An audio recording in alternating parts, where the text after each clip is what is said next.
إن الحمد لله نحمده ونستعينه ونستغفره ونعوذ بالله من شرور أنفسنا ومن سيئات أعمالنا. من يهده الله فلا مضل له ومن يضلل فلا هادي له، وأشهد أن لا إله إلا الله وحده لا شريك له، وأشهد أن محمدا عبده ورسوله.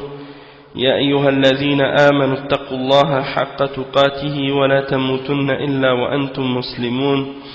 يا أيها الناس اتقوا ربكم الذي خلقكم من نفس واحدة وخلق منها زوجها وبث منهما رجالا كثيرا ونساء، واتقوا الله الذي تساءلون به والأرحام إن الله كان عليكم رقيبا. يا أيها الذين آمنوا اتقوا الله وقولوا قولا سديدا يصلح لكم أعمالكم ويغفر لكم ذنوبكم، ومن يطع الله ورسوله فقد فاز فوزا عظيما. وإن خير الكلام كلام الله، وخير الهدي هدي محمد صلى الله عليه وسلم، وإن شر الأمور محدثاتها وكل محدثة بدعة وكل بدعة ضلالة وكل ضلالة في النار أما بعد. Donc aujourd'hui on va commencer Inch'Allah le cours numéro 7 dans l'explication du livre Al-Huquq wal-Wajibat ala al-Rijali wal-Nisa'i fil Islam. Et on arrive au chapitre où le cheikh il parle de Al-Qawama. Le titre c'est Al-Qawama allati shara'aha Allah wa dana biha al-muslimuna wa bayanu asbabiha. C'est-à-dire Al-Qawama, c'est l'autorité et le rôle de chef que l'homme a sur la femme, que Allah subhanahu wa ta'ala a légiféré et que les musulmans ont pratiqué comme religion depuis l'époque du prophète sallallahu alayhi wa sallam. Et l'explication des causes de cette qawama pour l'homme. Donc le cheikh il dit قالت هذه الكاتبة وهي زينب غاصب، وبالتالي فإن القوامة أعطيت، يعني elle a dit أعطت أي أعطيت، c'est-à-dire أعطيت تكريما للمرأة لمن يفهمها. بمعنى مثلا في حالة السفر هذا يمكن أن يكون أكثر شيء والذي يتطلب وجود المحرم، وهذا الأمر أعطاه الإسلام تكريما للمرأة نظرا لتكويناتها الجسدية لكي يكون الرجل حاميا لها ومدافعا عنها، وهذا بسبب صعوبة السفر في ذلك الوقت. أقول قولها إن القوامة أعطيت تكريما لها أي أنه حق من حقوقها على الرجل أعطاه الله تكريما لها، فالرجل إنما يقوم بها خدمة للمرأة. هذا فهم انفردت به هذه المرأة، أما العلماء فقد فهموا غير هذا الفهم، والقرآن والسنة يدلان على خلافه. قال تعالى الرجال قوامون على النساء بما فضل الله بعضهم على بعض وبما أنفقوا من أموالهم، فالصالحات قانتات حافظات للغيب بما حفظ الله، واللاتي تخافون نشوزهن فعظوهن واهجروهن في المضاجع واضربوهن، فإن أطعنكن فلا تبتغوا عليهن سبيلا. دلت هذه الآية على أمور، منها أن الله شرع القوامة للرجال على النساء وهي سيادة للرجال عليهن، وعلل الله ذلك بتفضيله سبحانه للرجال على النساء. وقد بينت هذه الوجوه فيما سلف في هذا البحث. وعلة أخرى وهي بما أنفقوا من المهور والنفقات الشاقة التي لا يتحملها إلا الرجال، خاصة في هذا العصر الذي تشكل فيه النفقات والمهور على الرجال أعباء ثقيلة من القصور والأثاث والسجاد والكنب والمكيفات والهواتف ومطالب للنساء لا تنتهي عند حد من كثير منهن الأمور التي أثقلت الرجال بالديون الباهظة ولا شك أن هذا يؤكد حق القوامة للرجل. Le cheikh il explique que Zainab al-Ghasib, cette femme, elle a dit que al-qawama, elle, la façon dont elle l'interprète, c'est que c'est une honneur qui est faite à la femme. Comme elle donne un exemple que la femme, lorsqu'elle travaille, lorsqu'elle voyage, elle a besoin d'un homme, d'un mahram, parce que, étant donné qu'elle est faible physiquement, donc il faut qu'il y ait un homme qui soit là pour la protéger, comme un mahram. Et ça, c'est à cause de la difficulté du voyage à l'époque du prophète sallallahu alayhi wa sallam. Ça, c'est ce qu'elle prétend. Ensuite, le cheikh, il explique maintenant ce passage-là, il répond à ça. Il dit donc que, selon sa parole, al-qawama, le fait que l'homme soit le chef de la famille, puis le chef de la femme, ça, ce serait donné à l'homme à cause du fait que, en fait, c'est comme si l'homme était un serviteur de la femme, et que c'était Allah qui avait donné cette responsabilité à l'homme pour honorer la femme et pour servir la femme. Et le cheikh, il dit que cette compréhension-là, il n'y a personne qui est venu avec cette compréhension-là excepté elle, parmi les femmes. Et que les ulama, ils ont compris autrement la réalité de ces choses. Donc le cheikh, il continue, donc il explique que les ulama ont compris ces choses-là d'une façon totalement différente que cette femme. Et ça, c'est à travers les siècles, depuis l'époque du prophète sallallahu alayhi wa sallam. Et c'est pour cette raison-là probablement que les féministes, celles qui se disent musulmanes féministes, elles critiquent souvent le fait que les savants soient des hommes. Et elles disent que la raison pour laquelle les hommes sont les chefs des femmes, c'est parce que c'est les hommes qui ont interprété le Coran. Et que si c'était des femmes qui l'auraient interprété, elles l'auraient interprété d'une façon différente. Sauf qu'elles oublient que le Coran a été interprété par le prophète sallallahu alayhi wa sallam et par les sahaba, et donc c'est eux à la base qui ont expliqué le Coran, et c'est le prophète sallallahu alayhi wa sallam qui a reçu cette révélation, et les sahaba qui l'ont reçu la révélation directement du prophète sallallahu alayhi wa sallam, et qui l'ont expliqué et compris comme il faut et appliqué comme il faut. Et donc si ces femmes-là prétendent que l'islam a été interprété de façon incorrecte par des hommes, eh bien cette fausse interprétation-là, si elles prétendent que cette interprétation-là elle est incorrecte ou qu'elle est fausse, eh bien en réalité ça revient à critiquer et attaquer l'explication que le prophète sallallahu alayhi wa sallam a donnée de ces versets-là, et l'explication et la compréhension des sahaba de ces versets-là également. Et donc ça, c'est une grave erreur, une grave accusation de dire des choses ou de penser des choses de ce genre. Donc ça, c'est un point important. C'est pour ça que Allah subhanahu wa ta'ala, il nous ordonne de revenir à l'exemple des salaf salih parmi les premiers musulmans, les sahaba et les tabi'in et ceux qui les ont suivis dans le bien, et qu'on doit comprendre et revenir à eux, à ces générations-là, pour comprendre notre islam comme il faut aujourd'hui, parce que c'est la meilleure génération, comme le prophète sallallahu alayhi wa sallam a dit, khayrun nasi qarni thumma alladhina yalunahum thumma alladhina yalunahum. Donc les meilleures générations, c'est ma génération, puis celle qui la suit, puis celle qui la suit. Donc le cheikh il dit le cheikh il dit ensuite que il dit le Coran et la Sunna prouvent le contraire de ce que cette femme-là prétend. Allah subhanahu wa ta'ala, il dit dans le verset 34 dans Surat An-Nisa, les hommes ont autorité sur les femmes. Ça c'est la traduction qui qui est publié par les éditions de Médine de l'Arabie Saoudite. La traduction c'est comme ça: les hommes ont autorité sur les femmes. Ça veut dire Ar-rijal qawwamuna 'ala an-nisa.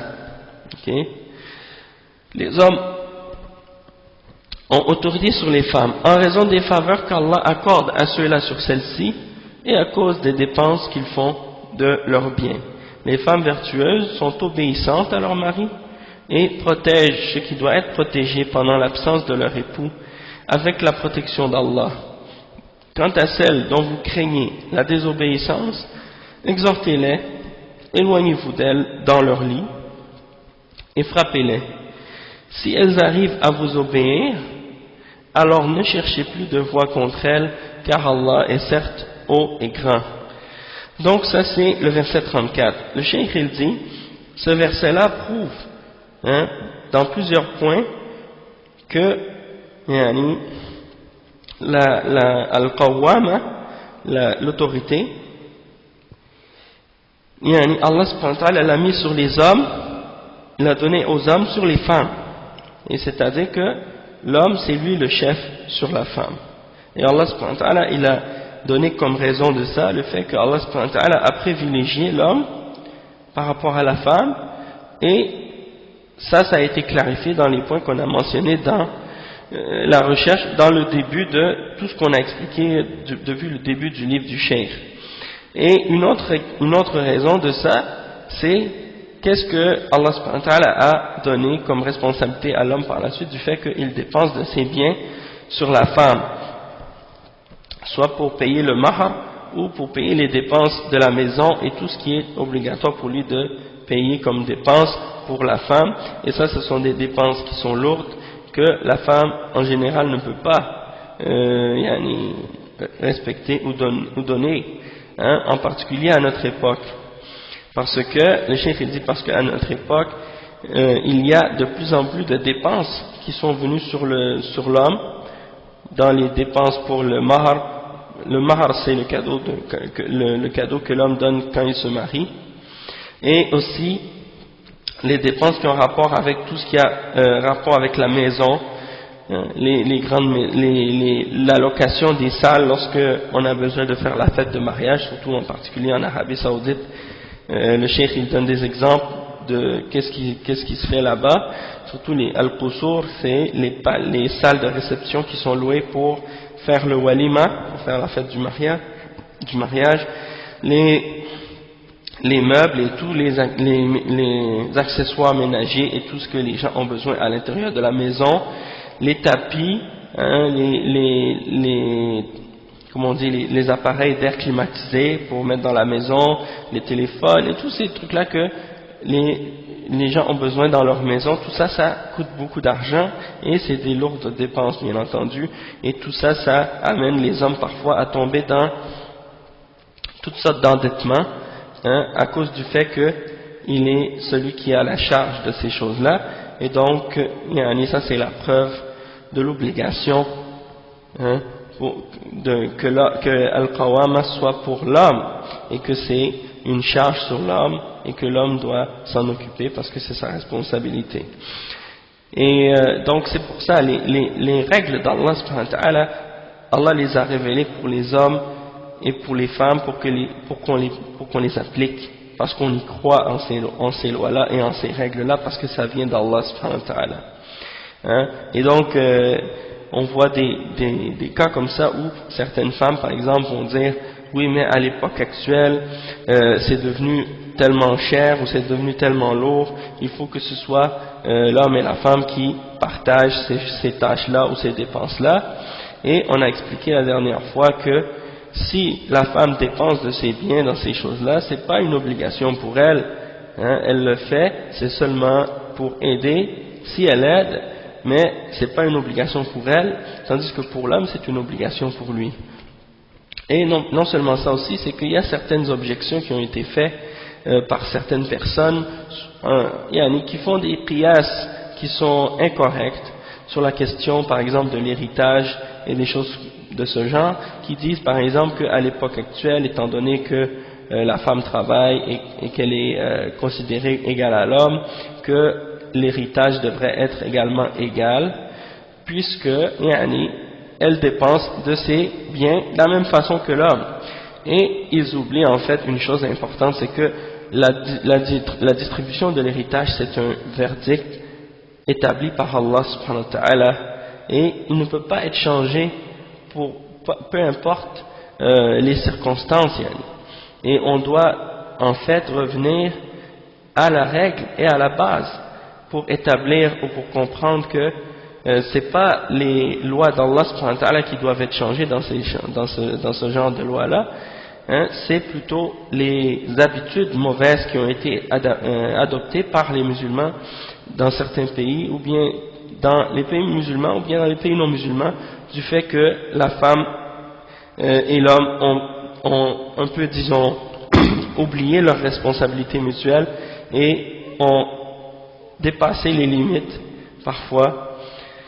Les hommes de leur côté, parfois ils ont dépassé la limite du fait qu'ils n'ont pas pris leurs responsabilités, et les femmes de leur côté également ont dépassé leurs limites du fait qu'elles ont transgressé ou dépassé la limite de leur rôle que Allah subhanahu wa ta'ala leur a donné.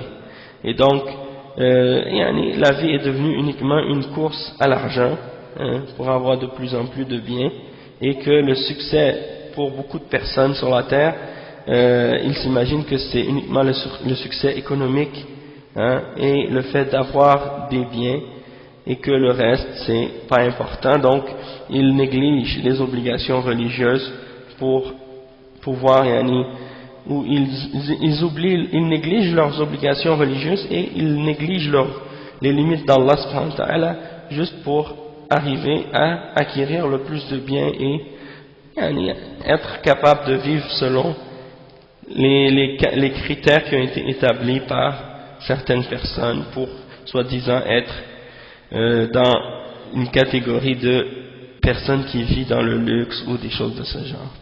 Donc ça c'est malheureux et c'est triste. Souvent c'est les films et la télévision qui influencent la façon dont les gens doivent vivre, qu'est-ce qu'ils doivent avoir dans leur maison, l'apparence qu'ils doivent avoir physiquement et dans leur façon de s'habiller, ainsi de suite. Ils laissent ces médias-là, les films et la télévision, leur dicter leur façon de vivre et leur manière de vivre, et ça devient pour eux le modèle à suivre, et non pas le Coran et la Sunna et l'exemple du prophète sallallahu alayhi wa sallam et de ses épouses et des femmes, des Sahaba. Donc c'est ça le grand problème. Donc le cheikh il dit ensuite, si on analyse ce verset là comme il faut, le cheikh il dit وَلِهَذَا قَالَ اللَّهُ تَعَالَى, dans ce verset قال الله تعالى بعد هذا فالصالحات قانتات حافظات للغيب بما حفظ الله. فالمرأة الصالحة الواعية تشعر بمكانة الرجل بما فضله الله وبما يعانيه من أعباء النفقات وما يبذله من جهود في هذا السبيل، فيحمل هذا الوعي وهذا الشعور النبيل إلى جانب تقواها على بذل القنوت، وهو الطاعة في أدب وإجلال للرجل الذي تدرك وتشعر من أعماق نفسها بمكانته وحقه عليها، وتحملها هذا الإدراك النبيل على المحافظة على شرفها وعرضها وعرض زوجها وشرفه، كما يدفعها دينها وأمانتها إلى حفظ ماله في حضوره وغيبته. وقد تكون المرأة صالحة نوعا ما، ولكنها ضعيفة الإدراك والفهم، أو غير صالحة فيدفعها هذا أو ذاك إلى النشوز، وهو الترفع على الزوج وعصيانه وعدم مراعاتها لمكانته وحقوقه، ومنها قوامته عليها. إذا حصل ذلك منها فقد أعطاه الله الحق في استخدام حق القوامة أولا بوعظها بالتخويف بالله وعقابه لها وعصيانها له، ويذكرها ويذكرها بحقوقه عليها فإن تابت ورجعت إلى الصواب والطاعة لزوجها فذاك وإلا انتقل إلى الهجر في المضجع فإن تمادت في غيها ونشوزها انتقل إلى آخر الدواء وهو الضرب غير المبرح فإن لم ترعوي فله أن يطلقها وتفتدي منه أو تفتدي منه وكل ذلك من منطلق القوامة التي أعطاها الله الخلاق العليم للرجل على المرأة. Donc on va lire ce passage ensemble, on va voir qu'est-ce que ça signifie. Le cheikh il dit que Allah subhanahu wa ta'ala après, en continuant la suite de l'explication du verset, il dit que la femme qui est vertueuse, qui est pieuse, qui a bien compris et qui ressent en elle-même et qui a ressenti en elle-même le statut et la position que l'homme a donné et dans laquelle Allah lui a donné cette position de préférence, hein, elle le constate et elle le ressent et elle le comprend. Elle comprend tout ce qu'il fait comme effort et toutes les difficultés qu'il peut avoir dans le fait de ramener l'argent nécessaire pour être capable de subvenir à tous les besoins de la famille et les efforts nobles qu'il fait dans ce chemin-là et les charges qu'il porte pour arriver à ça, et lorsqu'elle réalise ça, et bien ça l'aide à comprendre et à ressentir ce sentiment noble envers son mari, sans compter la piété qu'elle a envers Allah subhanahu wa ta'ala, hein, qui l'amène à être obéissante à son mari, hein, la piété et la crainte qu'elle a envers Allah qui l'amène à être obéissante envers son mari, une obéissance qui est remplie de bonnes manières et de respect pour l'homme, hein, et lorsqu'on voit ça, le cheikh il dit elle réalise que l'homme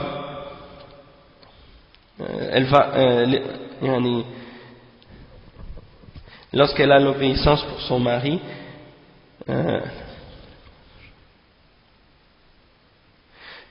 cette femme-là, à cause de sa piété en Allah subhanahu wa ta'ala, elle a cette obéissance-là pour son mari, et elle réalise et elle comprend et elle ressent du plus fond de son être de la position et l'importance que son mari a et le droit qu'il a sur elle, et ça l'amène également à reconnaître et à prendre en considération qu'elle doit préserver son honneur pour lui et sa dignité pour lui, et également sa chasteté, ainsi que tout ce qui a rapport avec son honneur, et qu'en préservant son honneur à elle, elle préserve son honneur à lui également, et sa piété et sa religion et sa crainte d'Allah subhanahu wa ta'ala l'amène également à préserver ses biens en son absence et en sa présence également. Et donc la femme qui a un certain niveau de piété et de vertu, eh bien, c'est possible que parfois elle ait une faiblesse dans sa compréhension de tout ça, et dans le fait qu'elle n'arrive pas à réaliser tout le bien qui vient par exemple du fait que son mari remplit ses obligations et respecte ses devoirs, et donc ça peut l'amener parfois à tomber dans une certaine ingratitude et une certaine désobéissance envers son mari, ou le fait qu'elle cherche à s'élever au-dessus de son mari et à lui désobéir, et à ne pas prendre en considération son niveau et le respect qu'elle lui doit et le droit qu'il a sur elle, et le fait qu'il a l'autorité sur elle. Tout ce qu'on a décrit là ici maintenant, c'est des choses qui nous font réaliser beaucoup de choses par rapport à la réalité de la société dans laquelle on vit actuellement. C'est que c'est triste en fait quand on lit ça. Moi de lire un passage comme ça, ça m'attriste beaucoup, parce que je me dis, on vit dans des sociétés où toutes ces choses-là ont été renversées à l'envers complètement. Et l'image qui est projetée, en particulier dans la société, puisqu'on n'est pas dans des sociétés musulmanes, l'image qui est projetée pour la famille et pour les liens entre un homme et sa femme, et ainsi de suite, on remarque que ce sont des liens qui ont été complètement bouleversés et renversés à l'envers, et qu'il n'y a plus ce respect-là de la part de la femme envers son mari en général. Bien sûr, il y en a encore de ça, alhamdoulilah, et il y en aura tout le temps jusqu'à la fin des temps, puisqu'il y a toujours des croyants, il y a toujours des gens qui sont sur le bien. Toutefois, ce n'est plus une des caractéristiques ou des traits qui sont des choses qui distinguent une société en particulier. C'est des choses qui existent mais qui sont vraiment des exceptions rares parfois. Donc c'est triste. Dans les pays musulmans, bien entendu, c'est encore présent. On en retrouve beaucoup plus de ce respect-là, mais dans les pays non musulmans, surtout quand on regarde chez les jeunes comment ils sont élevés et comment ils grandissent, et quand on voit aussi l'image qui est projetée dans la société, et ça donne une image qui est complètement contraire à ce qu'on a décrit maintenant. Et une grande partie de ça, ça vient du fait que, Wallahu a'lam, mais d'après ce que je comprends, ça vient du fait que les gens ont une foi plus faible, soit qu'ils n'ont pas de foi du tout, si ce sont des koufars, ou bien qu'ils ont une foi plus faible en la vie de l'au-delà, et la foi en le paradis et l'enfer et tout ce qui a rapport avec l'akhirah, parce qu'ils ne prennent pas en considération la réalité de cette existence dans cette vie, et ils oublient qu'on est uniquement ici sur cette terre pour être testé par Allah subhanahu wa ta'ala et pour être mis à l'épreuve. Et c'est ça ce que j'avais expliqué plusieurs fois dans des cours et dans des leçons que j'avais données au sujet justement de la responsabilité de l'homme et de la femme et du rôle de l'homme et de la femme en islam. C'est que ça, c'est une chose qui est fondamentale pour comprendre le rôle de l'homme et de la femme dans l'islam. C'est que une des choses fondamentales qui nous distingue des koufars, c'est notre foi en Allah subhanahu wa ta'ala et en l'au-delà. Et la personne qui voit la vie comme si c'est un test ou une épreuve d'Allah subhanahu wa ta'ala, et que, comme le prophète sallallahu alayhi wa sallam a dit, la vie d'ici-bas est une prison pour le croyant et un paradis pour le non-croyant. Ad-dunya sijnul mu'min wa jannatul kafir. Donc quand on prend ça en considération, on va voir tout de suite déjà en partant qu'il y a une grande différence entre la façon dont nous les musulmans on regarde la vie et comment on regarde notre existence sur cette terre, et la façon dont les koufars observent et regardent la vie, et comment ils réfléchissent sur le rôle de leur existence. Quelqu'un qui ne croit pas en rien après la mort, et qui vit par exemple, supposons qu'une personne vivrait dans un ménage dans lequel il n'est pas heureux, ou dans un emploi dans lequel il n'est pas heureux, ou la vie dans laquelle il vit par exemple, il ne serait pas content ou satisfait à 100% de tout ça, eh bien pour un kafir ça c'est la fin, parce que en grande partie si tu vis pas une bonne vie dans cette vie, pour eux c'est fini, il n'y a pas d'autre vie après la mort. Et donc la seule manière de vraiment vivre pleinement selon eux, c'est de faire en sorte de satisfaire tous nos désirs, tous nos rêves, tous nos envies, tous nos passions dans le moment présent.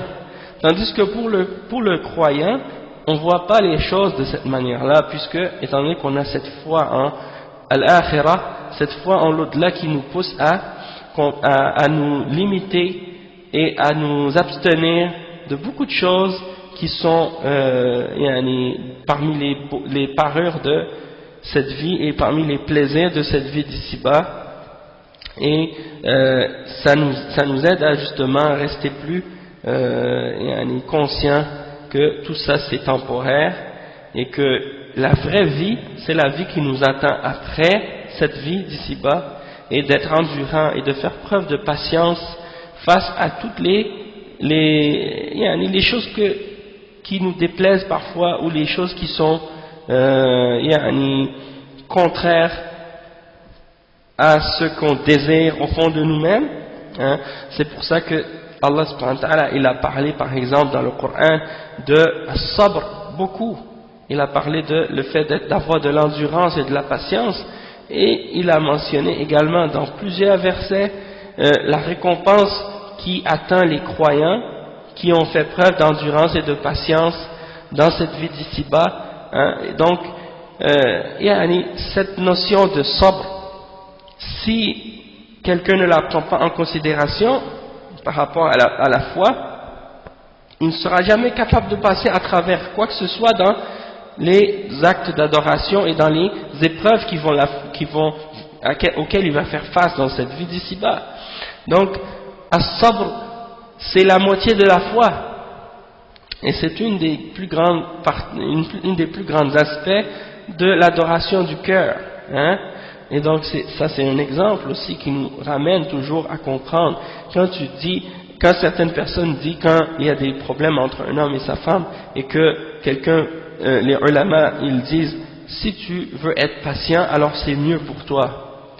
Pourquoi? Parce que dans l'endurance et dans la patience, il y a quelque chose de bien pour la créature, hein, et pour l'être humain en général.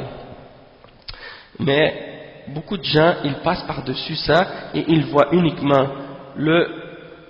qu'est-ce qui est éphémère et qu'est-ce qui est à court terme, hein, par rapport au bien de la vie d'ici-bas, et ils se disent, bon, il faut satisfaire tous nos plaisirs, tous nos désirs, toutes nos passions, tous nos rêves dans cette vie d'ici-bas, et c'est ça ce qui pousse les kuffars à tomber dans les injustices dans lesquelles ils tombent par rapport aux droits de l'homme et de la femme, parce que ils n'ont pas de foi et de conscience, ni de justement pourquoi on existe, pourquoi on vit, hein. Donc la femme croyante et l'homme croyant, ils ne vivent pas uniquement pour la vie d'ici-bas, ils vivent pour qu'est-ce qui a rapport avec le fait d'atteindre le paradis, d'atteindre la vie de l'au-delà, et tandis que les kuffars, eux, ils vivent uniquement pour satisfaire leurs désirs, pour arriver à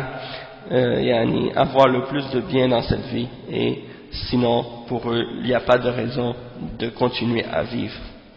Donc ça c'est un point, je pense que c'est fondamental de le prendre en considération par rapport à ce qu'on vient de mentionner, et de ne pas se mélanger avec ce que les kuffars expliquent lorsqu'ils regardent la vie d'un point de vue purement et uniquement matérialiste, hein. Quand je dis matérialiste, je ne parle pas matérialiste du fait d'acquérir seulement des biens matériels et de la richesse, mais je parle matérialiste dans le sens que pour eux il n'y a rien d'autre que la matière qui existe, hein, et que pour eux qu'est-ce qu'il y a en dehors des 5 sens n'existe pas, hein.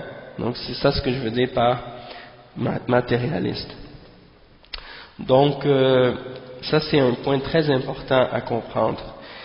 Et donc le cheikh il dit que lorsqu'il y a une désobéissance qui se produit de la part de la femme,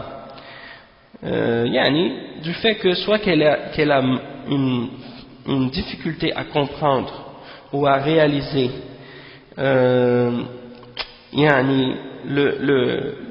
tous les efforts et tout le bien que son mari lui fait, et en même temps les droits qu'il a sur elle, ainsi de suite, ça peut l'amener justement à essayer de désobéir à son mari, puis de s'élever au-dessus de lui, de lever la voix sur lui, de lui désobéir, ainsi de suite, et de ne pas prendre en considération ses droits, ainsi de suite. Et le cheikh il dit, et si ça arrive du point de vue de la femme, alors dans ce cas-là, Allah subhanahu wa ta'ala a donné à l'homme, étant donné que Allah a donné à l'homme l'autorité sur elle, alors Allah subhanahu wa ta'ala nous a, dans le verset 34 dans Surat An-Nisa, il donne à l'homme une méthode ou des règles à suivre, justement pour corriger la situation. Hein? Et donc, c'est pour dire que Allah subhanahu wa ta'ala a donné ces règles-là à l'homme comme responsable de la femme. Et ça montre, encore une fois, la position de qawama qui appartient à l'homme et non pas à la femme. Et le cheikh, il dit ici que Allah subhanahu wa ta'ala a donné donc premièrement comme moyen de résoudre les conflits et les problèmes le fait d'exhorter la femme. Et l'exhorter, de faire ce qu'on appelle al-wa'ad, c'est-à-dire de lui rappeler d'Allah subhanahu wa ta'ala pour qu'elle le craigne, pour qu'elle craigne son châtiment, qu'elle craigne sa désobéissance, et qu'il lui rappelle de ses droits sur elle. Donc imaginez une femme qui n'a pas cette foi en l'au-delà et qui n'a pas cette crainte d'Allah subhanahu wa ta'ala. Est-ce que vous pensez que cette femme-là, elle va prendre une leçon lorsque son mari lui donne une exhortation et lui demande de craindre Allah et de craindre son châtiment? Bien entendu, tous les rapports qui existent entre l'homme et la femme dans l'islam sont basés sur la piété et sur la foi et sur la crainte d'Allah subhanahu wa ta'ala. Sans cette foi, sans cette crainte d'Allah subhanahu wa ta'ala, eh bien les rapports et les relations entre un homme et sa femme ne pourront jamais être correctes, ne pourront jamais être droites. Et on voit ça clairement, par exemple, même pas seulement entre les relations entre hommes et femmes, mais même entre les relations entre les frères entre eux et les sœurs entre elles, et ainsi de suite. Tout ça est basé sur la piété et sur la crainte d'Allah subhanahu wa ta'ala, parce que si quelqu'un refuse d'accepter la limite d'Allah subhanahu wa ta'ala et s'élève au-dessus de la limite d'Allah subhanahu wa ta'ala, ou essaie de dépasser les limites d'Allah et de son messager sallallahu alayhi wa sallam, alors dans ce cas-là, qui va ramener les gens à la limite si quelqu'un n'a pas la foi ou la crainte? C'est certain que ça ne peut pas fonctionner. Donc l'homme, il va l'exhorter de craindre Allah, de revenir à ce qui est correct, de revenir au droit chemin, hein, et de demander à sa femme de lui obéir et de revenir à la bonne voie. Puis si ça persiste encore une fois, l'homme, il peut utiliser comme méthode pour faire comprendre à la femme qu'elle a dépassé la limite, de s'écarter d'elle, c'est-à-dire de ne pas dormir à côté d'elle. Il y en a des ulama qui disent il dort à côté d'elle dans le lit, mais il se tourne, il lui tourne le dos et il ne s'occupe pas d'elle dans le lit. Et donc le plus qu'il puisse faire, c'est de s'écarter d'elle, hein, de ne pas dormir près d'elle. Et si elle persiste malgré tout à désobéir, ainsi de suite, alors dans ce cas-là, la dernière solution qui reste, avant le divorce bien sûr, hein, c'est le fait de lui donner une correction légère, c'est-à-dire comme pas de la battre, comme certains vont essayer d'interpréter le verset, de dire que l'homme dans l'islam il a le droit de battre la femme. Non, battre c'est même tes enfants, que ce soit tes enfants ou même un animal ou n'importe quoi, tu n'as pas le droit de frapper d'une façon pour blesser ou d'une façon pour faire des marques sur quelqu'un. Ça c'est interdit dans l'islam. Mais de donner une légère correction, dans le sens comme tu donnes une tape à un enfant par exemple, comme on dit nous ici, hein, on lui donne une petite fessée comme on dit à l'enfant quand il n'est pas obéissant, eh ben c'est de cette catégorie-là, quand tu donnes une petite correction à la femme pour lui faire rappeler que ça y est, c'est l'homme ici, c'est lui qui dirige, c'est lui le chef de la maison, quand toutes ces étapes-là n'ont pas été respectées. Puis si malgré cette petite correction-là, elle continue à désobéir, bien entendu, après avoir fait après avoir amené des témoins des deux côtés, de l'homme et de la femme, puis d'essayer de faire une réconciliation entre les deux, et bien dans ce cas-là, s'il n'y a rien qui a fonctionné, bien, il la divorce et il la laisse partir, puisqu'elle n'est pas capable, elle ne veut pas lui obéir, et elle ne veut pas s'arrêter à la limite d'Allah subhanahu wa ta'ala, et respecter les droits qu'elle a envers son mari, dans ce cas-là, il la laisse partir puisqu'elle est malheureuse avec lui et qu'elle n'a pas trouvé de moyen de revenir à son obéissance, ainsi de suite. Donc, c'est pour dire que toutes ces choses-là appartiennent uniquement à l'homme. Même le divorce appartient à l'homme. Et le droit de divorcer, ça appartient à l'homme aussi. Donc, tout ça, c'est mis entre les mains de l'homme. Et c'est pour ça l'importance, donc, lorsque une fille doit être mariée, que les parents cherchent pour leur fille un homme qui est pieux, et que l'homme se marie avec une femme pieuse, pour éviter les problèmes, pour éviter les problèmes par la suite. Parce que aujourd'hui, maintenant, ce qui se passe, c'est que souvent les familles, quand ils recherchent un mari pour leur fille, ils ne prennent aucune considération avec la religion. Ils se basent seulement sur les positions sociales, les diplômes, les emplois et la réputation basée sur la culture. C'est-à-dire, lui c'est une bonne personne. Et ça se limite à ça sans prendre en considération la religion, la aqida, le manhaj ou autre chose de ce genre, et la piété en général, et le bon comportement, al-khuluq, ainsi de suite. Donc tout ça c'est des choses qui font que maintenant les mariages fonctionnent pas, il y a beaucoup de divorces entre les musulmans, et pourquoi? Parce que notre vie, comment elle est établie maintenant, elle n'est pas vraiment établie comme il faut sur le Coran et la Sunna. Et ça fait en sorte que nos cœurs sont tiraillés par toutes sortes de rêves, toutes sortes d'objectifs qu'on s'est mis soi-même dans notre cœur, qu'on essaie d'atteindre parfois, comme si c'est une sorte de mirage. On se demande est-ce qu'on va l'atteindre un jour. La femme, elle a ses rêves, elle a ses buts, ses objectifs. L'homme, lui, il a son but, ses rêves et ses objectifs. Les deux courent chacun de leur côté vers une autre direction. C'est comme si tous les deux essaient d'aller quelque part, et bien entendu ça marche pas. C'est comme une voiture qui aurait deux conducteurs. Ça peut pas, la voiture peut pas avancer tant qu'un des deux conducteurs accepte de laisser le contrôle à l'autre du volant. Si la voiture a deux volants puis que les deux veulent aller à deux endroits différents, ça marchera jamais. Et donc ça c'est une des raisons pourquoi souvent ça ne fonctionne pas entre l'homme et la femme. Mais bon, tout ça pour dire que Allah subhanahu wa ta'ala, il a donné ces règles-là à l'homme. Et c'est un petit peu comme je donne souvent comme exemple. Regardez par exemple dans la société même, par rapport à des choses qui n'ont pas nécessairement rapport avec la religion, ou bien qui ont rapport avec la religion, mais par rapport au fait que nous on est dans un pays non musulman. Vous allez voir que par exemple, il y a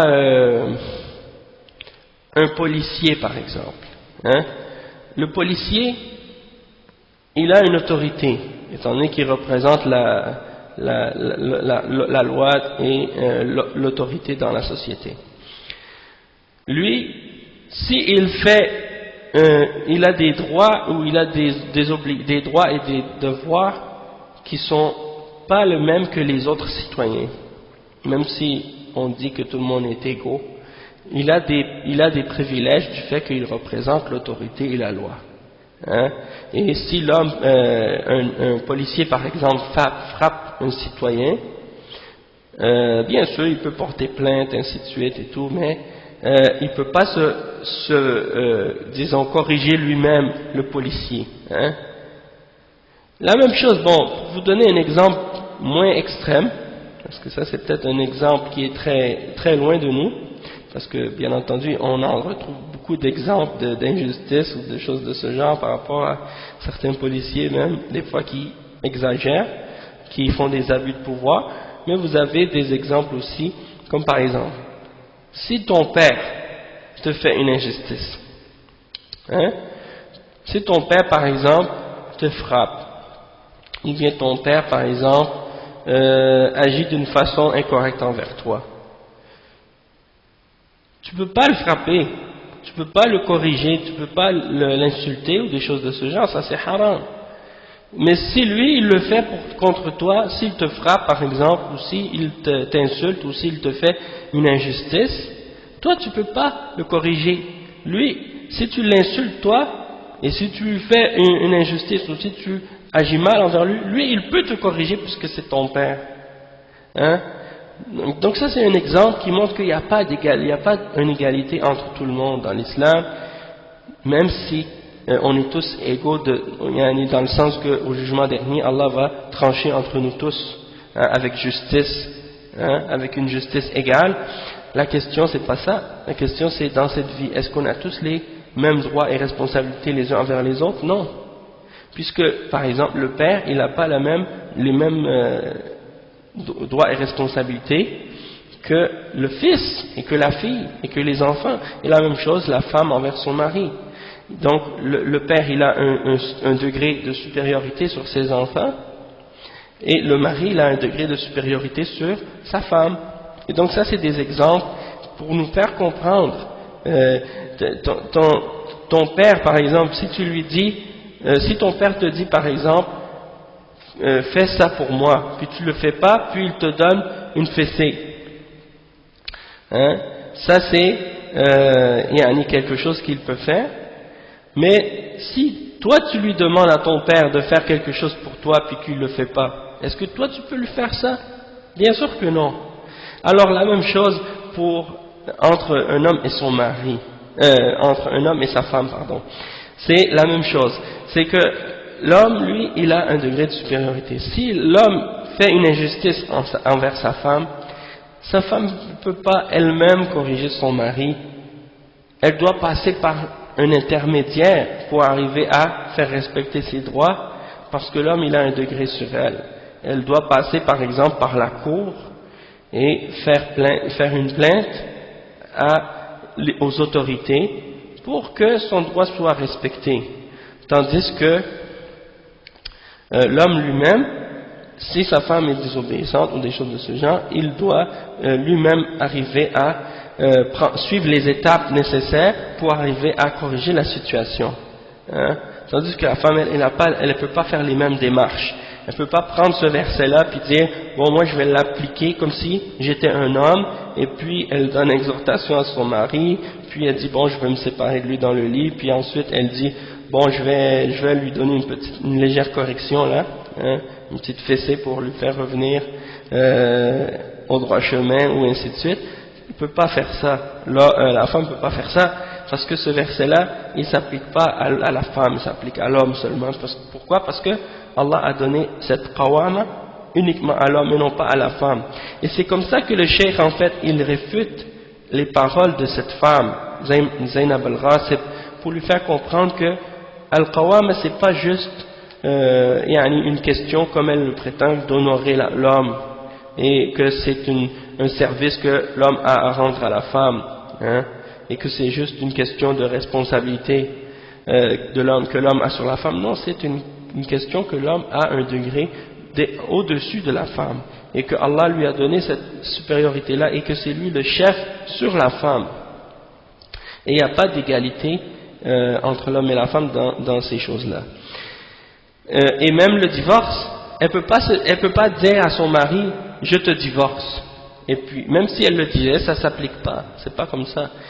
Et même le khul, comme on dit, le khul, c'est pas le divorce de la femme, c'est pas la femme qui divorce dans le khul, c'est l'homme qui divorce sa femme à la demande de la femme, en échange de quelque chose, de l'argent, du mahar ou quelque chose comme ça, ou d'un montant d'argent qui se sont mis d'accord là-dessus. Et si l'homme refuse de la divorcer, le khul, ça se fait devant le juge, hein? Ça se fait pas comme ça entre une femme peut demander à son mari de la divorcer sans khul, vous comprenez? Une femme pourrait dire à son mari divorce-moi, puis lui il lui répond, il dit tu veux vraiment que je te divorce? Et elle dit oui, bon, il dit ok, je te divorce, sans parler de remise d'argent ou de mahar ou quoi que ce soit. Ça ce serait considéré comme un divorce.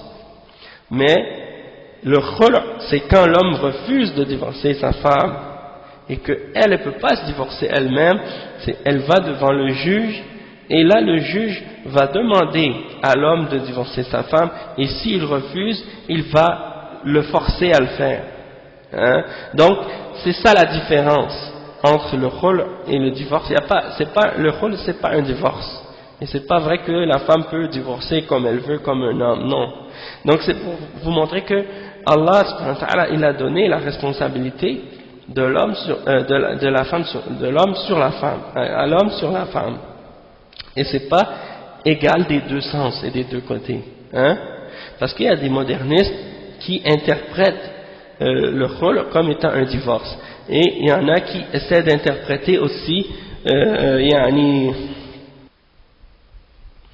en tout cas il y a des points, comme il y avait un point que je voulais mentionner mais malheureusement je ne le trouve pas, c'est qu'ils essaient de faire comprendre que la femme elle a le droit de divorce comme l'homme, et que la femme a ci et ça.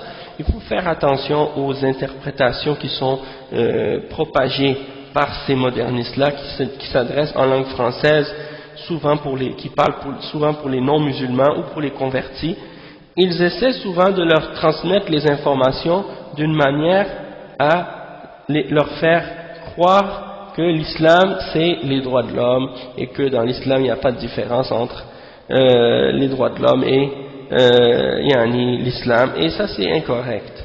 Ils font ça souvent, c'est parce qu'ils ont un complexe d'infériorité, ou bien ils sont gênés de la révélation d'Allah. Donc ils veulent essayer de changer le message de l'islam et la révélation d'Allah pour essayer de faire plaisir à des gens qui ne sont pas musulmans, ou bien des choses de ce genre. Et ils veulent imiter les kuffars dans les règles que les kuffars ont inventées par rapport à l'homme et la femme. Et ça c'est une sorte de trahison en fait envers Allah et envers la religion d'Allah subhanahu wa ta'ala. Il faut dire les choses telles qu'elles sont et clarifier les choses réelles telles qu'elles sont dans la révélation, et non pas essayer de satisfaire les désirs de quiconque. Donc le cheikh il dit kulluha, donc toutes ces règles là que Allah a données, et la qawwama, al-qawwama, l'autorité que l'homme a donnée à la femme, ça fait partie des choses que Allah a données à l'homme. Et Allah subhanahu wa ta'ala, il est le juste, hein, il est juste, il est l'omniscient, hein, et c'est lui qui a créé l'homme et la femme, et donc il connaît mieux que nous ce qui convient comme règle et comme loi à l'homme et à la femme. Donc il faut prendre ça en considération, c'est très important. Ensuite, le cheikh, qu'est-ce qu'il fait par la suite? Il cite les paroles de l'imam Ibn Kathir dans son tafsir pour confirmer, pour supporter encore plus qu'est-ce qu'il amène comme explication. Et il a cité les paroles de Ibn Kathir, et ensuite il cite les paroles de l'imam Al-Qurtubi, et après il cite les paroles de l'imam As-Sa'di dans leur tafsir. Mais juste pour vous faire prendre note qu'il aurait pu citer tous les tafsirs, tous les livres de tafsir, depuis le premier tafsir qui est le plus célèbre, le tafsir al-Tabari, jusqu'à tous les tafsirs qui ont été écrits jusqu'à aujourd'hui par les ulama d'Ahl Sunnah wal Jama'a. Vous allez trouver qu'ils disent tous la même chose à ce sujet-là. Il n'y en a pas de divergence entre les savants de l'islam à ce sujet-là. Et donc c'est juste pour vous dire en passant que le cours d'aujourd'hui, ça va être le dernier cours qu'on va faire sur ce livre, parce que les arguments les plus importants ont été mentionnés et les explications les plus claires ont été données déjà. Le reste c'est juste des détails qui sont rajoutés pour confirmer puis supporter tout ce qui a été dit au début. Donc c'est juste, on va lire les explications des savants de tafsir au sujet de ce verset-là, puis ensuite on va stopper à l'endroit où on va s'arrêter, puis Inch'Allah ça va être le dernier cours à ce sujet, parce que le but c'était uniquement de réfuter les fausses arguments présentés par les féministes qui se disent musulmanes féministes, hein, et montrer leur déformation de la réalité. Donc Le Cheikh il dit وقال الحافظ ابن كثير رحمه الله في تفسير هذه الآية يقول تعالى الرجال قوامون على النساء أي الرجل قيم على المرأة أي هو رئيسها وكبيرها والحاكم عليها ومؤدبها إذا عوجت بما فضل الله بعضهم على بعض أي لأن الرجال أفضل من النساء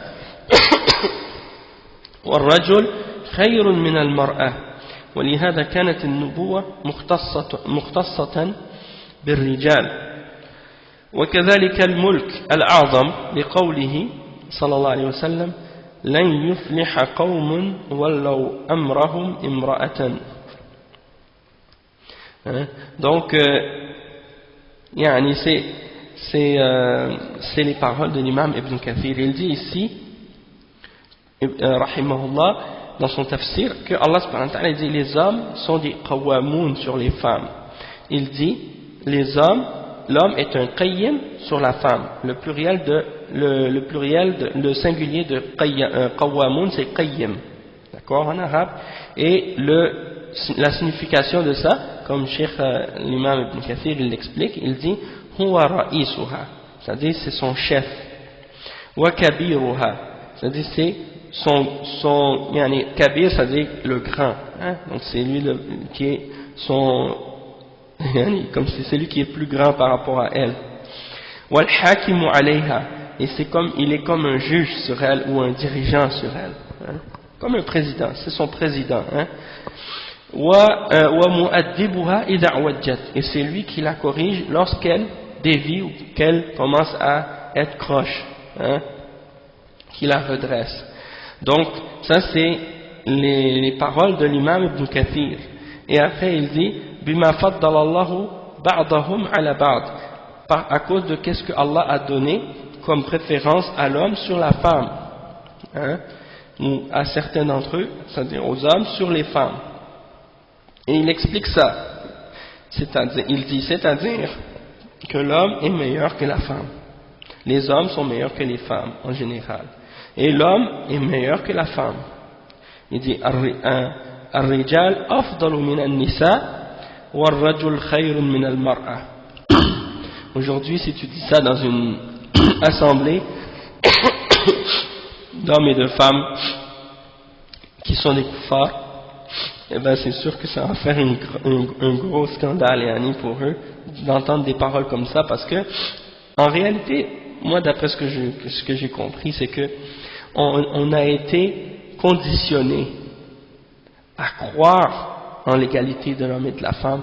C'est un genre de lavage de cerveau qu'on nous a fait depuis l'enfance dans les sociétés occidentales, de nous dire sans arrêt l'homme est égal à la femme, la femme est égale à l'homme, la femme est égale à l'homme, l'homme est égal à la femme, la femme est égale à l'homme, et de l'entendre comme ça, être répété constamment, sans arrêt, comme si c'était un dogme qu'on essayait de nous inculquer et de nous enraciner dans le cœur et de nous rentrer dans la mémoire et dans la tête sans arrêt, comme si c'était une chose qui était absolue, irrévocable, indéniable, quelque chose qui est une vérité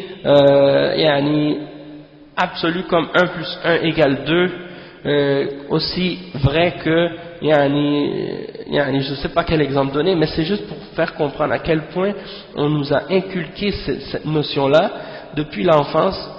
Ça me fait penser presque à la Trinité des chrétiens. Comment on nous a appris quand on était chrétien, depuis qu'on est tout petit, Jésus c'est le Fils de Dieu, Jésus c'est le Fils de Dieu, Dieu est 3 en 1, Dieu est 3 en 1. On nous a répété ça depuis l'enfance tellement de fois, hein, puis on nous parle toujours de Jésus, Jésus, Jésus, Jésus. Depuis qu'on est tout petit, la première chose qu'on apprend, c'est l'histoire de Jésus, puis la naissance de Jésus, puis comment Jésus a vécu, puis ainsi de suite. Et puis quand on réfléchit même plus à ça, ça devient à un certain point qu'on ne se pose même plus de questions, on réfléchit même plus à ça, ça devient comme si c'était une chose qui était vraie et absolue. Alors que lorsqu'on retourne même dans les références des chrétiens et dans les textes, et quand on commence à réfléchir même sur les la logique par rapport à ce point-là, on voit tout de suite que ça tient pas debout et que ça fait pas de sens. Eh bien c'est la même chose pour la question de l'égalité entre la femme et l'homme. C'est des choses qu'on nous répète, qu'on nous dit, qu'on nous répète, et on commence à y croire parce que on nous l'a tellement répété, on nous l'a tellement dit, tellement de fois, que c'est devenu une chose maintenant, les gens ne peuvent plus remettre en question, ils sont devenus comme convaincus que c'est la vérité, alors qu'il n'y a rien qui prouve ça, il n'y a rien qui prouve cette égalité-là dans la réalité, ni dans la raison, ni dans la révélation. Mais là c'est rendu que des musulmans, au nom de l'islam, veulent essayer de nous faire croire en ça et de nous imposer ce dogme-là et cette idée-là, alors qu'il n'est pas dans le Coran, il n'est pas dans la Sunna. Tous les preuves sont devant nos yeux, dans la révélation pour nous montrer que c'est pas vrai, que c'est le contraire. Hein. Donc il faut savoir comment ça fonctionne, cette programmation-là qu'ils sont en train de faire dans nos esprits, et comment faire pour réfuter ces arguments-là. Et ça m'est déjà arrivé, comme je vous l'avais dit peut-être déjà, que j'avais fait une présentation sur ce sujet-là devant des non-musulmans même une fois, et puis il n'y a pas eu de scandale, il n'y a pas eu de grands problèmes, mais c'est parce que je leur ai fait comprendre la situation et la question en leur donnant des exemples qu'ils ont été capables de comprendre, et ils ont eux-mêmes admis par la suite que oui, c'est vrai, il y a des choses qui ne tiennent pas dans l'argumentation des féministes et des gens qui appellent à l'égalité de l'homme et de la femme. Donc personne ne peut renier la réalité parce que c'est des faits, c'est de la logique, c'est la réalité même qui vient nous le dire. Hein. Donc ça, il n'y a pas de doute là-dessus, alhamdulillah. Donc on voit dans les paroles de l'imam Ibn Kathir qu'il dit ces choses-là sans aucune gêne, hein, sans aucun inconfort, sans se sentir mal à l'aise par rapport à quoi que ce soit. C'est tout à fait normal pour lui de dire ça, et nous, aujourd'hui, la façon dont on en parle, on doit en parler de la même façon. Hein. Les Sahaba, ils n'étaient pas gênés quand on leur posait des questions par rapport à l'islam, de répondre la réalité telle qu'elle était. Hein. Même si ça pourrait soi-disant choquer ou déranger les gens, ils le disaient d'une façon claire et nette. Hein. Tout n'est pas autour du pot. Nous, aujourd'hui, on utilise toutes sortes de façons de dire les choses pour essayer de justement faire en sorte que ça fasse plaisir à ceux qui nous écoutent, puis des fois en faisant ça on travestit, on porte injustice à l'islam en agissant comme ça. Donc le cheikh il dit que l'homme est meilleur que la femme, et il dit que c'est pour ça que Allah subhanahu wa ta'ala il a fait que la prophétie soit uniquement chez les hommes, c'est-à-dire les prophètes sont uniquement des hommes, de même que la dirigeance absolue, c'est-à-dire le pouvoir de chef ou de dirigeant dans l'islam est limité à l'homme également. Et il cite le hadith qui est rapporté par Al-Bukhari selon Abdurrahman ibn Abi Bakra, selon son père, que le prophète sallallahu alayhi wa sallam a dit لن يفلح قوم ولوا أمرهم امرأة, qu'un peuple dont le chef est une femme n'aura jamais le succès. Et comme ça c'est rapporté par Al-Bukhari selon Abdurrahman ibn Abi Bakra et selon son père, et il dit également la position de juge, et ainsi de suite.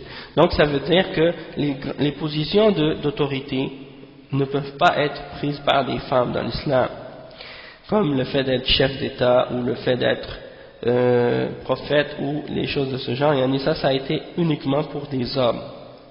On n'a pas le droit de donner ça à une femme, de même que la position de juge. Okay? Et donc ça c'est des choses qui sont supportées par ces preuves-là. Et le cheikh il dit par la suite, l'imam Ibn Kathir il continue: وبما أنفقوا من أموالهم من المهور والنفقات والكلف التي أوجبها الله عليهم لهن في كتابه وسنة نبيه صلى الله عليه وسلم. فالرجل أفضل من المرأة في نفسه وله الفضل عليها والإفضال، فناسب أن يكون قيما عليها، كما قال الله تعالى وللرجال عليهن درجة. أي وقال علي بن أبي طلحة عن ابن عباس الرجال قوامون على النساء يعني أمراء عليهن، أي تطيعه فيما أمر الله به من طاعته، وطاعته أن تكون محسنة إلى أهله وحافظة لماله. وكذا قال مقاتل والسدي والضحاك، وساق ابن كثير أحاديث في وجوب طاعة المرأة لزوجها وتحريم معصيته. ومنها قول النبي صلى الله عليه وسلم لو كنت آمرا أحدا أن يسجد لأحد لأمرت المرأة أن تسجد لزوجها من عظم حقه عليها. وفسر بقية الآية مبنيا مبينا حقيقة النشوز وحكم الهجر والضرب والمشروع ولا يتسع المقام لنقله. Donc le cheikh il dit que également parmi les il dit que il cite la suite du verset après avoir expliqué les choses qui font que Allah a privilégié l'homme sur la femme, il l'a préféré sur la femme. Ensuite il dit et également parce qu'il donne de leurs biens. Et il mentionne comme exemple les muhur, al-muhur, c'est-à-dire le cadeau pour le mariage, al-mahr, et les dépenses qu'ils donnent pour nourrir, pour vêtir, pour loger leurs femmes, ainsi que les autres dépenses qui sont nécessaires pour leurs femmes. Et ça, c'est des choses que Allah a ordonnées à l'homme pour la femme, hein, sans compter les visites chez le médecin, chez le dentiste, hein, les soins et toutes les autres choses que l'homme doit également dépenser pour sa femme et pour ses enfants. Donc tout ça, c'est des dépenses que Allah a ordonnées pour l'homme et non pas à la femme. Et donc, le cheikh il dit donc, Ibn Kathir il dit donc l'homme est meilleur que la femme en lui-même, hein, et il est meilleur que la femme du fait que également il dépense de ses biens sur elle. Donc le cheikh c'est ça qu'il dit. فالرجل أفضل من المرأة في نفسه وله الفضل عليها والإفضال. Donc il est meilleur que la femme en lui-même parce qu'il est un homme, et il est meilleur que la femme du fait qu'il a des mérites sur elle et il lui donne qu'est-ce qu'elle a besoin. Donc ça fait qu'il a encore plus de préférence et de priorité et d'autorité sur elle. Et فناسب أن يكون قيما, et à cause de ça, c'est pour ça qu'il est qu'il a l'autorité sur la femme et qu'il est au-dessus de la femme. Et c'est pour ça que Allah subhanahu wa ta'ala il dit dans un autre verset وَلِلرِّجَالِ عَلَيْهِنَّ دَرَجَةٌ, et les hommes ont un degré de supériorité sur les femmes. Et il mentionne également les paroles de Ali ibn Abi Talha selon Abdullah ibn Abbas. Et Abdullah ibn Abbas c'est Turjuman al-Qur'an, c'est-à-dire c'est lui qui est l'interprète du Coran. C'est-à-dire le prophète sallallahu alayhi wa sallam a fait un dua spécial pour Abdullah ibn Abbas en disant oh Allah, donne-lui la compréhension de la religion et donne-lui l'interprétation du Coran. Allahumma faqihhu fi d-din wa 'allimhu at-ta'wil. Donc il est parmi les plus grands savants de l'islam et spécialisé dans l'interprétation du Coran en particulier et dans l'explication du Coran. Et donc ce sahabi-là il a expliqué, Abdullah ibn Abbas radiyallahu anhuma, il dit que lorsque Allah subhanahu wa ta'ala dit les hommes sont des qawamoun sur les femmes, ça veut dire qu'ils sont comme des dirigeants sur elles, comme des chefs au-dessus d'elles, et elle doit l'obéir dans ce que Allah subhanahu wa ta'ala lui a donné comme commandement et obéissance. C'est-à-dire l'homme il a l'obligation de faire respecter à sa femme et à ses enfants et aux gens de sa maison l'ordre d'Allah subhanahu wa ta'ala, hein? Comme Allah dit dans le Coran dans l'autre verset Qu anfusakum wa ahlikum nara, sauvez vous-même et vos enfants et vos familles du feu de l'enfer. Donc ça c'est de faire respecter son ordre, et elle doit aussi l'obéir quand il lui demande quelque chose, et d'agir bien envers elle, et elle doit agir bien également envers sa famille et préserver ses biens, ainsi de suite. Cette interprétation-là, elle a été rapportée par Muqatil et As-Suddi et Ad-Dahhak, et l'imam Ibn Kathir ensuite il rapporte des hadiths au sujet de l'obéissance pour la femme d'obéir à son mari et l'interdiction qu'elle a de lui désobéir. Et bien entendu, cette obéissance-là, c'est uniquement dans le bien. C'est-à-dire, la femme, si l'homme ordonne à son mari l'homme ordonne à sa femme de faire un péché, la femme n'a pas le droit de l'obéir dans le péché. Elle doit uniquement faire qu'est-ce qui est bien. Si son mari lui dit de faire un péché, elle doit s'abstenir de l'obéir dans le péché. Et il mentionne le verset qui dit, le cheikh Ibn Kathir, il mentionne le hadith dans lequel le prophète sallallahu alayhi wa sallam a dit, si je devais ordonner à quelqu'un d'obéir ou de se prosterner à une autre créature, j'aurais ordonné à la femme de se prosterner devant son mari à cause du grand droit qu'il a sur elle. Et le cheikh il dit ففسر بقية الآية مبنيا حقيقة النشوز مبينا حقيقة النشوز ainsi de suite. Ensuite il a interprété la suite de ce verset là. Il dit وبهذه المناسبة أقول لقد قرأ الناس الطعن بعض النساء هذه الأيام في حديث أبي بكر وفي أبي بكر نفسه وقلق أخريات منه وهذا أمر ينذر بشر. Il dit qu'il y a certaines personnes aujourd'hui qui ont parlé en mal du compagnon Abu Bakr et qui ont essayé de critiquer ce hadith, le hadith qui parle du fait qu'un peuple n'aura pas de succès tant que s'ils ont comme dirigeant une femme. Et donc ils essaient de critiquer ce hadith là et ils mentionnent à ce sujet-là des choses vraiment mauvaises, et ils disent par exemple des choses mauvaises sur le compagnon Abu Bakr, et ils rejettent le hadith authentique. Donc il faut faire attention justement aux gens qui suivent cette tendance-là, qui rejettent des hadiths authentiques quand c'est contraire à leur passion ou quand c'est contraire aux passions des ennemis de l'islam. Donc ensuite le cheikh il mentionne les paroles de l'imam Al-Qurtubi dans son tafsir.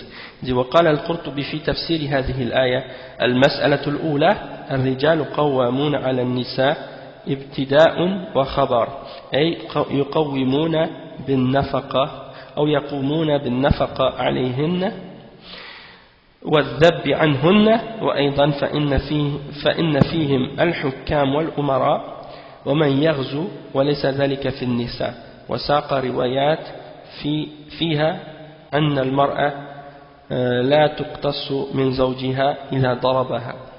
Donc le cheikh il a mentionné dans son tafsir, l'imam Al-Qurtubi, que lorsque Allah subhanahu wa ta'ala dit que les hommes sont al-qawwamoun ou sont qawwamoun sur les femmes, c'est-à-dire que c'est eux qui doivent donner aux femmes qu'est-ce qu'elles ont besoin comme bien, comme dépenses, comme par exemple le logement, le vêtement, la nourriture, ainsi de suite, et de protéger les femmes. Donc c'est l'homme qui est responsable pour protéger la femme. Et également, il y a parmi eux les dirigeants et les juges, et également le fait de combattre et de faire partie des combattants. Ça c'est uniquement pour les hommes et non pas pour les femmes. Puis il a mentionné des narrations à ce sujet-là. Puis il a mentionné également que lorsqu'un homme frappe sa femme, elle n'a pas le talion ne s'applique pas. Et après il dit وقال في الثانية دلت هذه الآية على تأذيب الرجال. Donc ça c'est dans les paroles de l'imam Al-Qurtubi. Dans le tafsir, si vous retournez, le cheikh il n'a pas mentionné les détails de ça, mais si vous voulez savoir les détails, vous retournez au tafsir de l'imam Ibn Kathir. D'accord? Après, il mentionne encore ثم قال الثانية دلت هذه الآية على تأديب الرجال نساءهم فإذا حفظنا حقوق الرجال فلا ينبغي أن يسيء الرجل عشرتها.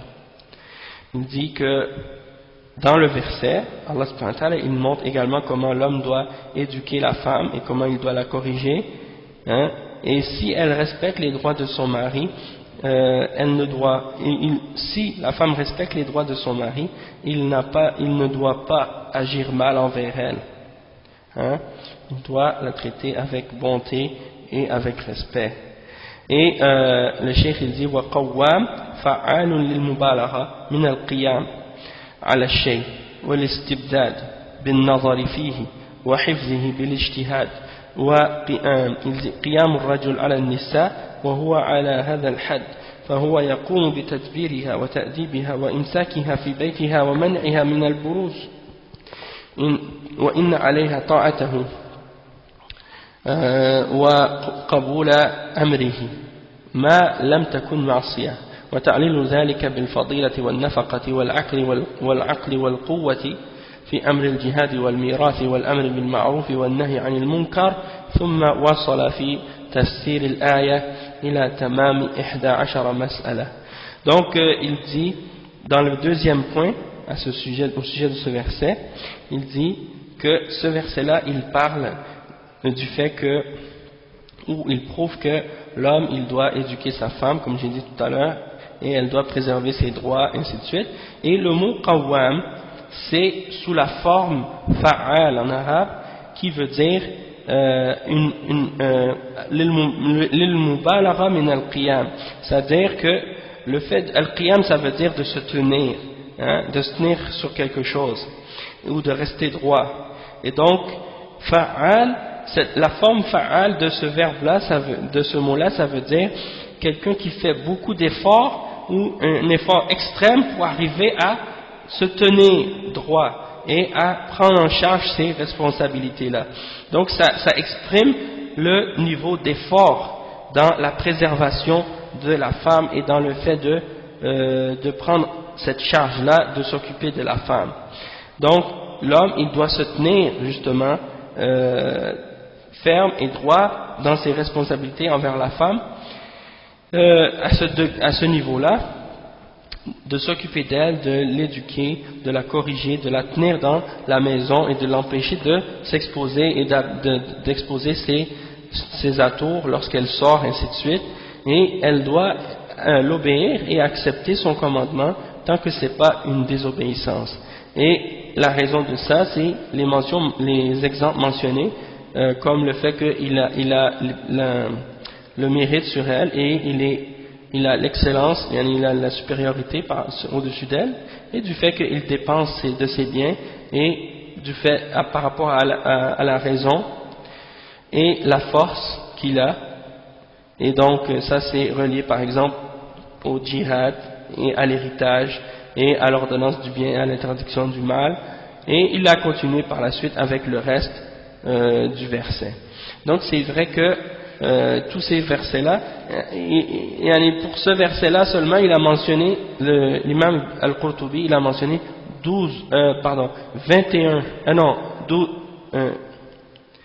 11 questions, 11 points qu'il a clarifiés un par un. Donc c'est pour dire que le tafsir de l'imam Al-Qurtubi, c'est un tafsir qui se concentre beaucoup sur les questions de fiqh, et il rapporte sur ces questions-là beaucoup de détails, c'est-à-dire il explique de façon beaucoup plus détaillée par rapport à certains détails que d'autres tafsirs quand c'est des questions de fiqh et des choses de ce genre. Donc c'est un très très bon tafsir qui rapporte les preuves du Coran et de la Sunna. Et il contient également des bonnes réfutations des soufiyas également dans certains versets.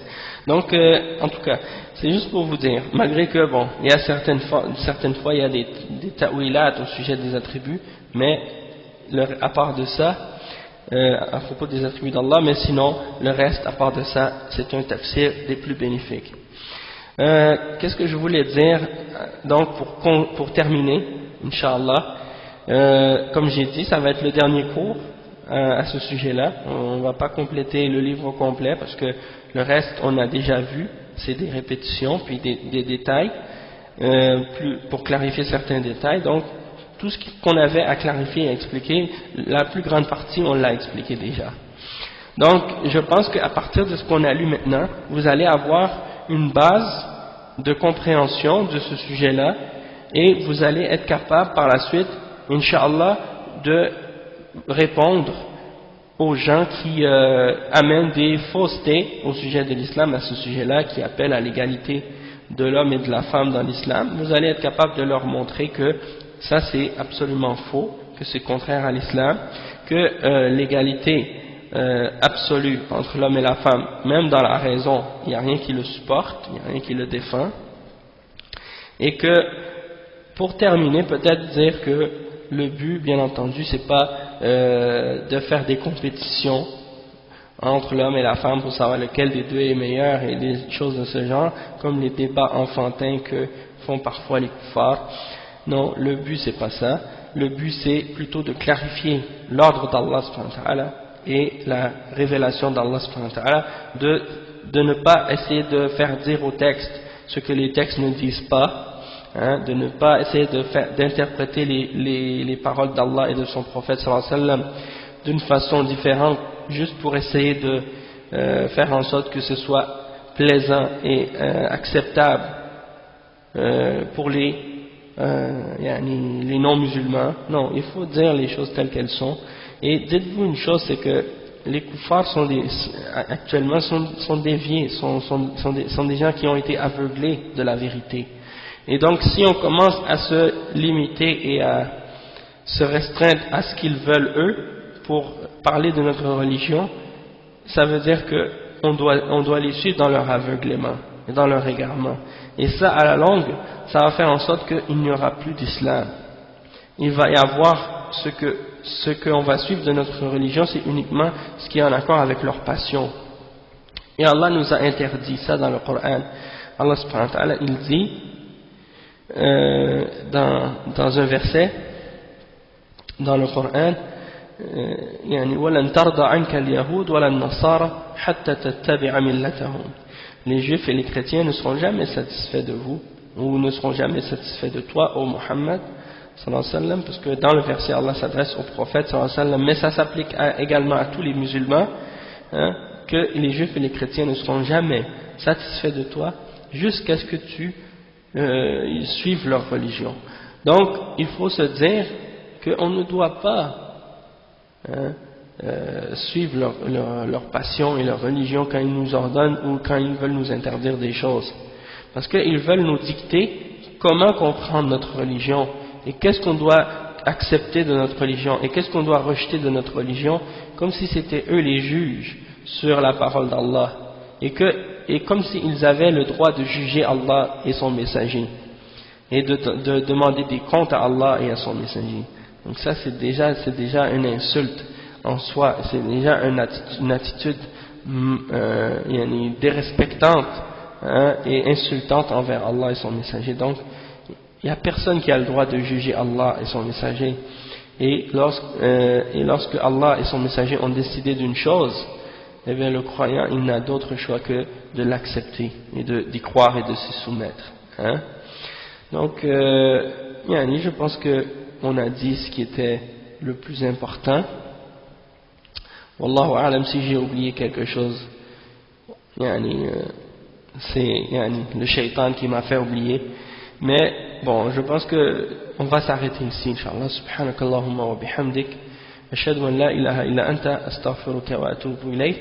Et j'espère que ce qu'on a expliqué, ce qu'on a dit, ça a été bénéfique pour vous et que ça va être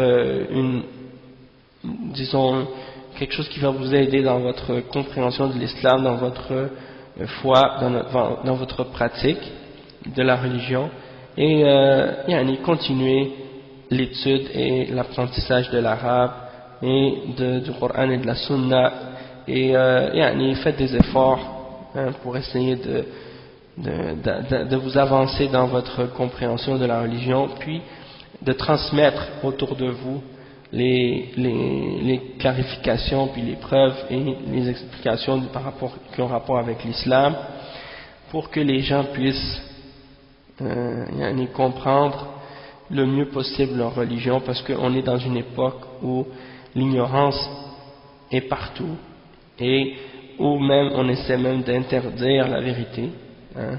Donc il faut faire notre possible pour diffuser la science, la faire transmettre, la faire se diffuser parmi les croyants et même parmi les non-croyants, pour qu'ils sachent la réalité de l'islam. D'accord? C'est très important. Donc si j'ai fait une erreur, c'est de moi-même et du shaitan, et si j'ai dit quelque chose de bien et de véridique, alhamdulillah, alors ça vient d'Allah subhanahu wa ta'ala. Donc je vous remercie, puis jazakumullahu khairan, subhanakallah wa bihamdika, ashhadu an la ilaha illa anta, astaghfiruka wa atubu ilayh, wa jazakumullahu khairan, wassalamu alaykum wa rahmatullahi wa barakatuh. Ah oui, je voulais juste dire, peut-être que la semaine prochaine, lundi prochain, on va faire un autre cours à la place de celui-ci, mais j'ai pas encore décidé qu'est-ce que ça va être. Donc d'ici là, je vais vous informer la prochaine fois, mais ça se pourrait bien qu'on fasse un petit livre. J'ai pas encore le titre avec moi, mais parce que je m'en souviens pas pour l'instant maintenant, mais aussitôt que durant la semaine, je vais envoyer un message sur le site, puis ça va être annoncé, Inch'Allah. D'accord? Donc, barakallahu fikum, wassalamu alaikum wa rahmatullahi wa barakatuh.